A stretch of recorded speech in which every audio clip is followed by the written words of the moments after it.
Salam Kawilujengan. Kembali bersama dengan saya dalam Rese edisi Paskah. Kita akan menggumuli tema batu penutup hati yang terguling dengan perenungan firman dari Injil Yesus Kristus menurut kesaksian Yohanes pasal 20 ayat 13 sampai dengan 16.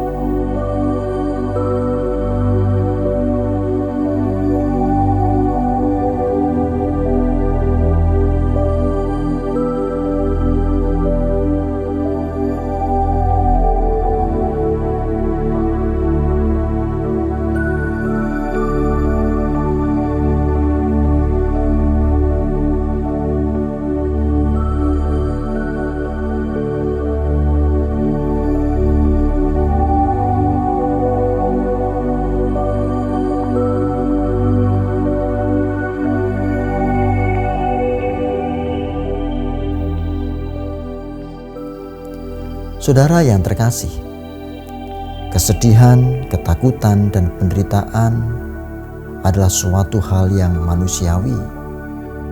Setiap orang pernah mengalaminya. Namun masalah yang sesungguhnya bukan terletak pada kesedihan, ketakutan, atau penderitaan, melainkan di manakah kita meletakkan kesedihan, ketakutan, atau penderitaan itu. Lihat 3 jari saya ini, tidak lebih besar dari saya. Namun ketika saya meletakkannya di sini, tempat yang salah. Saya tidak bisa melihat Anda, saya tidak bisa melihat yang lain. Yang saya lihat hanya 3 jari saya. Begitu pula ketika masalah, penderitaan, ketakutan, kesedihan kita letakkan di depan mata, maka yang terjadi adalah kita tak mampu melihat yang lain kecuali persoalan itu sendiri. Kita hanya melihat masalah, kesedihan, ketakutan, dan penderitaan. Tak ada yang lain. Wabah corona adalah masalah kita bersama. Tapi hati-hati. Ketika kita meletakkan masalah ini di tempat yang salah,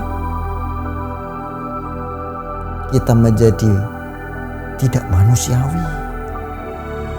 Yang kelihatan hanya masalah itu, menjadi tidak terbuka, tertutup oleh masalah itu.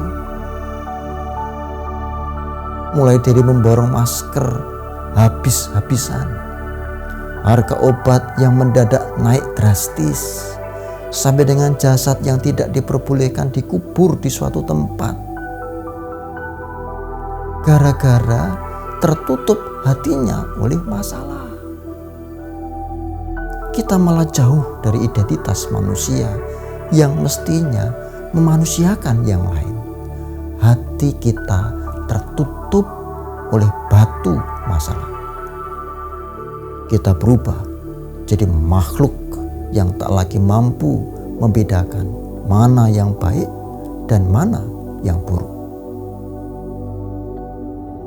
Lalu apa hubungannya dengan Paskah? Apa hubungannya dengan kebangkitan Kristus? Pertama-tama mari mencari tahu mengapa batu penutup kubur Kristus terguling. Bisa saja toh Kristus bangkit tanpa harus menggulingkan batu. Tentu itu bukan hal yang susah. Bukankah ketika Kristus berjumpa dengan para murid tanpa Thomas, semua pintu rumah juga tertutup rapat dan Kristus tidak mengetuk pintu? Mengapa batu penutup kubur terguling? Tentu ini bukan suatu hal yang kebetulan. Ada pesan di dalamnya. Sederhana. Jika batu penutup kubur itu tidak terguling, tentu para murid akan mengira bahwa Kristus tetap wafat. Jenazahnya tetap ada di dalam. Meski para murid beberapa kali berjumpa dengan Kristus, tentu mereka bisa mengira itu sekedar halusinasi atau malah dikiranya hantu Kristus. Ngeri. Jadi, dengan terbukanya batu penutup itu memberikan pesan bahwa Kristus sudah bangkit. Kubur sudah kosong. Tempat kematian itu sudah tidak ada Yesus lagi karena dia hidup. Sedang yang kedua, kain kafan yang tertinggal bersama dengan kain peluh. Jika jasad Kristus dicuri orang, masih sempatkah si pencuri melepas kain kafan dan kain peluh itu, bahkan menggulungnya dengan rapi? Kok kurang gawean? Nyuri yo langsung ambil. Ini juga pesan bahwa Kristus bangkit bukan dicuri orang. Tetapi mengapa Maria Magdalena tidak bisa membaca pesan itu? Benar bahwa Maria Magdalena telah mendapati kubur yang terbuka, mendapati batu yang sudah terguling, tetapi batu penutup hatinya belum terguling. Kesedihan, ketakutan, dan penderitaan Maria Magdalena memang manusiawi, tetapi justru menjadikan dirinya tidak peka melihat realitas kebangkitan Kristus. Ia hanya bisa memikirkan bahwa Kristus dicuri orang, tidak yang lain. Begini, hanya melihat masalahnya, kesedihannya. Bahkan saudara, ketika ia sudah melihat Kristus pun, ia tidak mampu membedakan mana Kristus, mana bukan.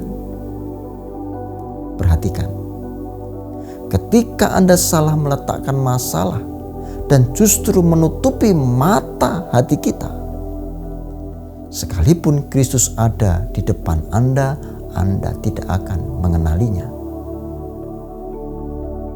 Apa yang harus kita lakukan? Gulingkanlah batu penutup hati Anda dan mulai dengarkan panggilannya. Ketika Kristus memanggil nama Maria, begitu juga ia memanggil nama Anda dan saya. Buka hati kita, buka batu penutup hati kita. Saudaraku, mengapa harus menangis sedangkan kita punya alasan untuk berbahagia? Amin. Salam Kawilujengan.